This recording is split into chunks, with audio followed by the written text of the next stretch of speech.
Ibu, bapak, saudari, saudara, rekan-rekan muda, dan adik-adik sekalian dimanapun Anda berada, bertemu kembali dengan saya Romo Tino SSCC di dalam catatan pesiarah. Hanya orang beriman yang akan menerima berkat, karena orang berimanlah yang melahirkan kebaikan, bukan keburukan. Sebelum kita mendengarkan permenungan dari catatan pesiarah, marilah kita membuat tanda kemenangan Kristus. Dalam nama Bapa dan Putera dan Roh Kudus. Amin. Allah Bapa, benteng kekuatan umat beriman, sabda dan kehadiran-Mu menjadi kekuatan dan peneguh persiaran kami di dunia ini.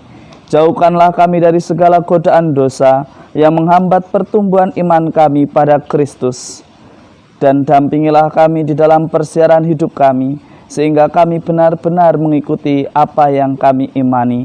Demi Kristus pengantara kami. Amin. Ibu, bapak, saudari, saudara, rekan-rekan muda dan adik-adik sekalian, seringkali di dalam perjalanan hidup kita melakukannya hanya berdasarkan aturan. Padahal aturan itu dibuat untuk membantu kita di dalam berdinamika, di dalam kehidupan bermasyarakat, bernegara maupun hidup menggereja. Hanya saja seringkali kita membuat aturan yang melebihi aturan yang sudah ditetapkan oleh Sang Pemilik kehidupan. Mari kita belajar dari surat Rasul Paulus kepada jemaat di Galatia. Paulus mengingatkan Abraham, ia diberkati dan hidupnya berbahagia di surga, bukan karena dia taat pada aturan, tetapi karena ia menghidupi dan menjalani apa yang ia imani. Setiap orang beriman selalu berbuah kebaikan. Menjadi ironi ketika kita mengatakan beriman, tetapi di luar kita menghakimi orang, bahkan mencari-cari kesalahan orang supaya kita dipandang paling suci, paling benar, paling beriman. Tetapi Paulus di dalam suratnya mengingatkan kita bahwa di dalam perbuatan hendaknya dilandasi oleh iman. Karena orang beriman akan selalu berbuah kebaikan. Jika berbuah kemunafikan, berbuah kefasikan, berarti dia bukan orang yang beriman secara tepat yang dikehendaki Allah. Hidup akan menjadi berbahagia jika kita menjalani apa yang kita imani. Hidup yang bukan berdasarkan aturan, tetapi berdasarkan apa yang baik di mata Tuhan. Aturan perlu di dalam hidup kita, penting di dalam hidup kita, tetapi bukan membuat kita terpaksa, melainkan aturan itu ada untuk membantu kita hidup berdinamika.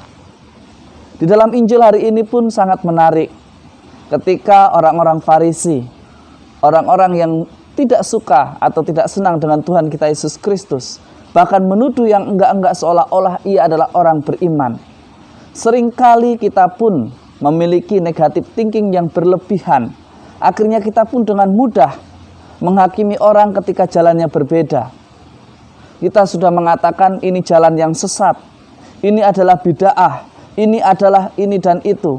Tetapi belajar dari Injil Lukas hari ini, bagaimana mungkin kebaikan lahir dari kejahatan, dan dari kejahatan lahir sebuah kebaikan.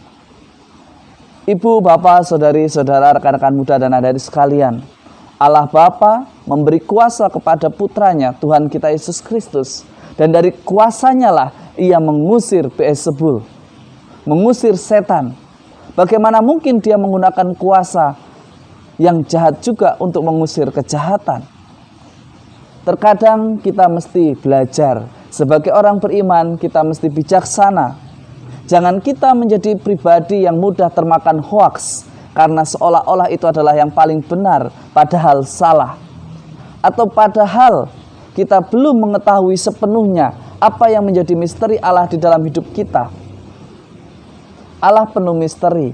Kita diminta untuk memecahkannya dan juga menjalankannya apa yang ia firmankan kepada kita. Bukan dengan mudah menghakimi, bukan dengan mudah mengaku diri sebagai orang yang paling suci dengan mencari kesalahan orang, tetapi bagaimana kita dengan rendah hati belajar melaksanakan apa yang kita imani dari hari ke hari di dalam kebenaran. Semoga berkat Tuhan selalu melindungi dan berkati kita, dalam nama Bapa dan Putera dan Roh Kudus. Amin. Ibu, bapak, saudari-saudara, iman selalu membuahkan kebaikan, dan kejahatan tidak pernah membuahkan kebaikan, karena yang baik berasal dari yang baik, yang benar berasal dari yang benar, bukan yang benar seolah-olah salah dan salah seolah-olah benar. Bijaklah di dalam bertindak. Semoga Tuhan memberkati kita. Amin.